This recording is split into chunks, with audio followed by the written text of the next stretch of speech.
অসমত আমি প্ৰথমবাৰৰ বাবে এখন ৰাষ্ট্ৰীয় কাৰ্যসূচী পাতিবলৈ লৈছোঁ। আপোনালোকক জনাই থৈছোঁ বা আপোনালোকে জানে যে JK বুলি এটা ডাঙৰ সংগঠন আছে। সেই সংগঠনটো ভাৰতৰ শাখা হৈছে JK ইণ্ডিয়া আৰু আমাৰ অসমত JK আছাম। ঠিক আছে, এইবাৰ আমি জাপান কাৰাটে এছ'চিয়েশ্যন অফ আছামক 43তম JK ইণ্ডিয়া নেশ্যনেল কাৰাটে চেম্পিয়নশ্বিপখন পাতিবলৈ আমাক দায়িত্ব অৰ্পণ কৰিছে। আমি সেইকাৰণে থিৰাং কৰিলোঁ আৰু প্ৰত্যেক বছৰে এই খেলখন জানুৱাৰী মাহত হয়।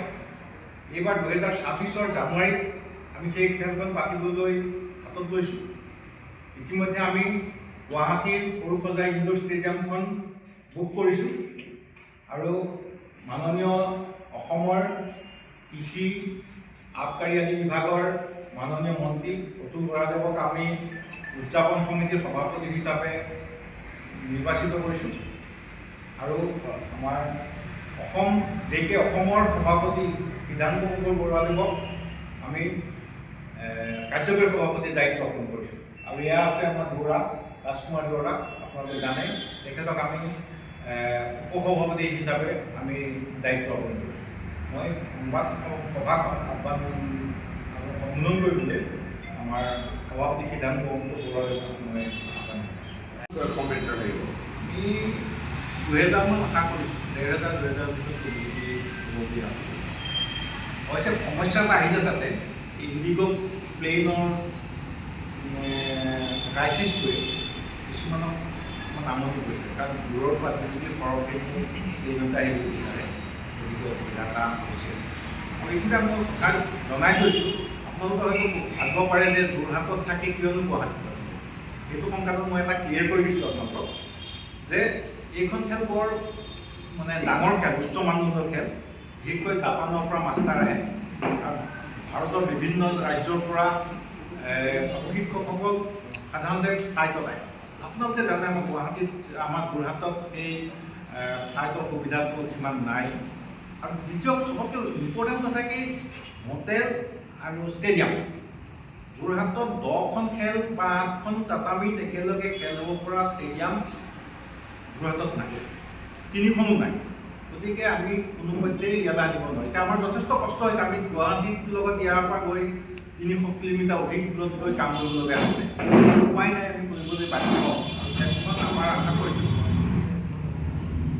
আমাৰ ইচ্ছা যে অসমৰ নামটো যাতে আমি নামিবলৈ নিদিওঁ, নমাবলৈ নিদিওঁ, সেইটো কাৰণে আমি চেষ্টা কৰিছোঁ। আৰু মই আপোনালোকে এটা কথা জানে, এই দুজন দেখিছে, এই 3জন, ইফালৰ সোঁহাতৰজন আমাৰ ইণ্ডিয়াৰ চিফ আনন্দপূৰ্ণ আৰু মাজৰজন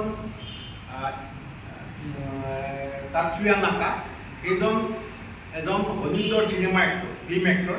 তেখেতে মাৰ্চিয়েল আৰ্টত বহুতখন চিনেমা কৰিছে, বিশেষকৈ high kick girls, hero movie, black belt karate আদি তেনেকুৱা কেইবাখনো মাৰ্চিয়েল আৰ্ট চিনেমা কৰিছে। আৰু এই মানুহজন ইমানেই ব্যস্ত, তেখেতক পোৱাটো পৃথিৱীৰ বিভিন্ন জেগাত প্ৰশিক্ষণ দিবলৈ গৈ থাকে। আমি যোৱা 21 জানুৱাৰীৰ দিনা, 25 চনৰ 21 জানুৱাৰীৰ দিনা তেখেতক আমাৰ মাষ্টাৰে বুক কৰিছে। 26 জানুৱাৰীৰ দিনা আপোনালোকে চাওক কিমান পপুলাৰ হয়। তেখেতৰ ট্ৰেইনিং পাবলৈ মানুহ হাবিয়াস কৰি থাকে, বৰ উৎসুক হৈ থাকে যে এইজনক পালে খুব ভাল। মোক তেতিয়া মাষ্টাৰে সুধিছিলে তাত, তুমি কাক বিচৰা প্ৰশিক্ষক বিচাৰা? মই ক'লোঁ মই নাকা চেঞ্চাইক বিচাৰোঁ। ঠিক আছে, মই চেষ্টা কৰিম। তাৰপিছত বল দ্বিতীয়জন কাকলো, দ্বিতীয়জন আপ্তা মই ক'লোঁ আপোনাৰ কথা আপুনি দাগ দিয়ে দিব। তেতিয়া ইজনো 17 বাৰ বিভিন্ন কিতাপ লিখিছে, আন্তঃৰাষ্ট্ৰীয় কিতাপ লিখা মানুহ কেইজন, এখন তানিয়ামা চিহান বুলি কয়। গতিকে এই দুজনৰ ট্ৰেইনিং পৰাই মই ভাবিছোঁ আমি ধন্য হ'ম। আৰু নৰ্থ ইষ্টত প্ৰথমবাৰৰ পৰাই এনেকুৱা এটা শিবিৰ হ'ব, প্ৰশিক্ষণ শিবিৰ। এতিয়া এই প্ৰশিক্ষণ শিবিৰ কেইবাটা বস্তু আছে। আপোনালোকে জানে যে 43তম JK ৰাষ্ট্ৰীয় কাৰাটে প্ৰতিযোগিতা হ'ব। সেইখন ব্লেক বেল্ট আৰু ব্ৰাউন বেল্ট আৰু ব্লেক বেল্টৰ মাজত। তাৰপিছত হ'ব এখন কিউ লেভেল, ব্ৰাউন বেল্টৰ তলৰখিনি কিউ লেভেল বুলি কয়, সেইখিনিৰ মাজত হ'ব। আৰু এখন ভেটাৰান, যিখন 40 যুদ্ধৰ মানুহৰ কাৰণে। খেল হ'ব, 3খন খেল হ'ব, 3টা কেটেগৰী। কি কি বুলি ক'লে আপুনি? এখন কয় কিউ লেভেল। কিউ লেভেল মানে ব্লেক ব্ৰাউনৰ তলৰখিনি খেলুৱৈ বাবে কিউ লেভেল। তাৰপিছত এখন হ'ব ভেটাৰ্ণ 40 বছৰ ওপৰৰ খেতি 40 45 50 এনেকৈ আৰু লাষ্টখন হ'ল 43তম সেইখনে 43তম ৰাষ্ট্ৰীয় কাৰাটে প্ৰতিযোগিতা সেইখন ব্লেক আৰু ব্ৰাউন আৰু ব্লেক বেল্টৰ খেলিয়া হ'ব এতিয়া আপোনালোকক এটা কথা জনাই থৈছোঁ যে JK কাৰাটেত ৱেইট ডিভিজন নাথাকে ইয়াত বয়সহে থাকে আমাৰ বয়স আৰম্ভ হ'ব বিল' 8 years বিল' 10 years বিল' 12 years বিল' 14 বিল' 16 বিল' 18 আৰু 18 এবভখিনি সকলোকে 18 এবভত ছিনিয়ৰখিনি কেতিয়াবা 100ৰ ওপৰ প্ৰতিযোগী হয় এটা কেটেগৰী বহুত টাফ প্ৰতিযোগিতা হয় আৰু আপোনালোকে দেখিব এটা মই আপোনালোকক জনাই থৈছোঁ যে JK কাৰাটেটো WKF কাৰাটে নিচিনা নহয় পৃথিৱীত অকল এই কাৰাটে ষ্টাইলটোৱে আছে নিজস্ব শৈলী আছে নিজস্ব ষ্টাইল মতে খেলে নিজৰ সংবিধান আছে বাকীবোৰে WKF ফ'ল' কৰে তেওঁলোকে WKF ফ'ল' নকৰে ৱৰ্ল্ড কাৰাটে ফেডাৰেশ্যনৰ ৰুল ফ'ল' নকৰে এওঁলোকৰ ৰুলছেই বেলেগ আছে যিহেতু এওঁলোক জাপানৰ চবতকৈ পুৰণি পৃথিৱীৰ চবতকৈ পুৰণি 1947 চনৰ মে' মাহত ফৰ্ম হৈছে 49ত ফৰ্ম হৈছে 48ত গিচিন ফুনাকোছিদেৱে প্ৰথম আৰম্ভ কৰিছে যিজনক কাৰাটেৰ সাধাৰণ কাৰাটে বুলি কয় আনুষ্ঠানিকভাৱে আৰম্ভ হৈছে 1949 চনৰ মে' মাহৰ পৰা কিন্তু WKF সৃষ্টি হৈছে 1970 চনৰ পৰা তাতকৈ পুৰণি তেতিয়াৰ পৰাই তেওঁলোকৰ নিজস্ব ৰুলত চলি আছে আৰু তেওঁলোকৰ আমাৰ এইবোৰ খেলৰ নিচিনা যে স্পৰ্টছ কাৰাটে বুলি হাতে ভৰি এসোপা পিন্ধি নলয় গ্লভছ ইন গাৰ্ড নাথাকে অকল গ্লভছ এযোৰ থাকিব তাৰ ভিতৰত একো নাথাকে খালি হাত খালি ভৰি হেড গাৰ্ড চেষ্ট গাৰ্ড কোনো নাথাকে এটা এটা বেলেগ ব্যক্তিগত খেল এইবাৰ গোটেই নৰ্থ ইষ্টৰ মানুহে দেখিব নৰ্থ ইষ্টৰ প্ৰথমবাৰৰ বাবে এই খেলখন আহিছে আৰু মই এটা কথা ভাবিছোঁ অকল জেমছে হ'ব বা লেডিজ জেমছ হ'ব থাকিব একেলগে খালি ৱেইট ডিভিজন নাথাকিব অকণমান ইয়াৰ ৰুলটো বেলেগ এক পইণ্টতে খেলখন শেষ হৈ যায় কিন্তু এটা পইণ্ট পাবলৈ হ'লে আমাৰ যাতে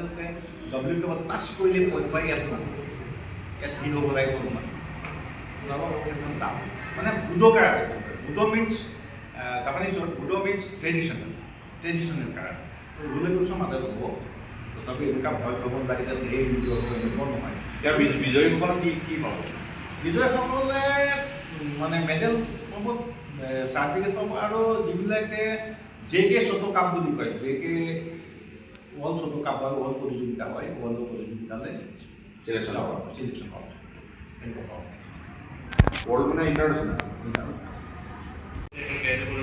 অনুষ্ঠিত কৰাৰ কাৰণে সিদ্ধান্ত গ্ৰহণ কৰিছোঁ আৰু আপোনালোকে জানে JK এটি পুৰণি এটা জনপ্ৰিয় কাৰাটে সংগঠন আৰু WKF অৰ্থাৎ বিশ্ব কাৰাটে সন্থাটো এই সন্থাটো বহু পুৰণি আৰু বিশ্বৰ প্ৰায় 143খন দেশত এই কাৰাটে সন্থাটো আছে আপোনালোক সকলোৱে জানে আৰু ইতিমধ্যে এই যি আমি খেলখন আয়োজন কৰিবলৈ লৈছোঁ এই খেলখনৰ যি মূল সভাপতি আমাৰ সন্মানীয় সভাপতি আমাৰ অসম চৰকাৰৰ কেবিনেট মন্ত্ৰী অতুল বৰা ডাঙৰীয়া কাৰ্যকৰী সভাপতিৰ মই দায়িত্বত আছোঁ বুলি গম পাইছে লগতে অসমক এই JK কাৰাটে যি এছ'চিয়েশ্যন যি অসমক প্ৰতিষ্ঠিত কৰিছে এজন ব্যক্তি হৈছে সকলোৱে জানে যে JK কাৰাটে এছ'চিয়েশ্যনৰ এজন মুখ্য প্ৰশিক্ষক আমাৰ বিজয় বৰা ছাৰ ডাঙৰীয়া লগতে এজন যোৰহাট আন্তঃৰাষ্ট্ৰীয় পৰ্যায়ৰ এজন বেডমিণ্টন খেলুৱৈ এই অনুষ্ঠানটো বা আমাৰ এই অনুষ্ঠানটোৰ উপসভাপতি হিচাপে দায়িত্বত থকা আজি ৰাজকুমাৰ বৰা আৰু আমি খেলখন খুব ভালদৰে আয়োজন কৰিবলৈ আমি প্ৰয়াস কৰিছোঁ বিশেষভাৱে এইটো আজি সোণালী বৰ্ষও অতিক্ৰম কৰিছে JK কাৰাটে এছ'চিয়েশ্যনে সোণালী জয়ন্তী অতিক্ৰম কৰিছে এইটো 42খন পাৰ হৈ 43খন আমি অতিক্ৰম কৰিবলৈ সক্ষম হৈছোঁ আৰু বিশেষভাৱে বাহিৰৰ প্ৰশিক্ষকসকলক লৈ যি হয়তো জাপানৰ পৰা সেই প্ৰশিক্ষক দুজনকৈ প্ৰশিক্ষক আহিব আন্তঃৰাষ্ট্ৰীয় পৰ্যায়ৰ প্ৰশিক্ষক আহি তাত প্ৰশিক্ষণ দিব সেইকাৰণে হয়তো আপোনালোকে জানে JK কাৰাটে এছ'চিয়েশ্যনৰ উদ্যোগত যোৰহাটৰ খেলুৱৈসকল যথেষ্টখিনি ভাল প্ৰদৰ্শন কৰিব পাৰিছে আজি চাইনাটোৰ মাজত খুব ভাল প্ৰদৰ্শন কৰিছে বিশেষভাৱে আন্তঃৰাষ্ট্ৰীয় যোৰহাট অসমৰে প্ৰায় খেলুৱৈসকলে এটা মানে অসমখনক এটা জিলিকাব পাৰিছে আপোনালোক সকলোৱে জানে চাগে গতিকে আমি এই অনুষ্ঠানটো আমাৰ জানুৱাৰী 19 তাৰিখৰ পৰা আৰম্ভ হ'ব 16 তাৰিখৰ পৰা আৰম্ভ হ'ব আৰু বিশেষভাৱে হয়তো সিদ্ধান্ত হোৱা নাই মাননীয় মুখ্যমন্ত্ৰী ডক্টৰ ডাঙৰীয়াৰ লগতো আমাৰ আলোচনা কৰিছে মুখ্যমন্ত্ৰী ডাঙৰীয়াও উপস্থিত থাকিব পাৰে তথা ভাৰত চৰকাৰৰ কেন্দ্ৰীয় মন্ত্ৰী পবিত্ৰ মাৰ্ঘেৰিটা ডাঙৰীয়াও উপস্থিত থাকিব লগতে ইতিমধ্যে তেওঁলোকে অসম চৰকাৰৰ কেবিনেট মন্ত্ৰী বিজয় বৰুৱা ছাৰ ৰাজকুমাৰ বৰা সকলোৱে গৈ আমাৰ কবিক সুযোগতাকো নিমন্ত্ৰণ জনাইছে। গতিকে এখন ভাল খেল হ'ব আৰু বিশেষভাৱে যি প্ৰশিক্ষণটো পাব, যে আন্তঃৰাষ্ট্ৰীয় পৰ্যায়ৰ খেলুৱৈসকলৰ পৰা যোনটো প্ৰশিক্ষণ পাব, সেইটোৱে আমাৰ অসমৰ খেলুৱৈসকলৰ ক্ষেত্ৰত যথেষ্টখিনি এটা ভাল উল্লেখনীয় পদক্ষেপ বা এটা উল্লেখনীয় ভৱিষ্যত এটা হ'ব বুলি আমি বিশ্বাস কৰোঁ। আপোনালোকে জানে, আৰু আপোনালোকে জানে যে আজি অসমত এটা খেলৰ খুব এটা সুন্দৰ পৰিৱেশ হৈছে। যোৰহাটত সেই পৰিৱেশটো প্ৰতিফলিত হৈছে আপোনালোকে জানে। কাৰণ আপোনালোকে ক'লে ইয়াত ৰাজনীতিৰ কথা নাহে, তথাপি মাননীয় প্ৰধানমন্ত্ৰী নৰেন্দ্ৰ মোদী ডাঙৰীয়াই উত্তৰ পূবৰ ক্ৰীড়া ৰাজধানী হিচাপে ঘোষণা কৰিছিলে প্ৰথম প্ৰধানমন্ত্ৰী হোৱাৰ পিছত, সেইটো সঁচাকৈ বাস্তৱত ৰূপায়িত হ'বলৈ গৈ আছে। গতিকে এখন ভাল খেল হ'ব। 16 তাৰিখৰ আমাৰ টিম তিনিদিন ট্ৰেইনিং হ'ব, প্ৰশিক্ষণ হ'ব। এখন ভাল খেল হ'ব আৰু যিসকল আমাৰ খেলুৱৈসকলে যথেষ্টখিনি উঠি অহা নতুন প্ৰজন্মৰ খেলুৱৈসকলে যথেষ্টখিনি লাভান্বিত হ'ব। যিকোনো খবৰ আৰু বিজ্ঞাপনৰ বাবে যোগাযোগ কৰক 7896121996।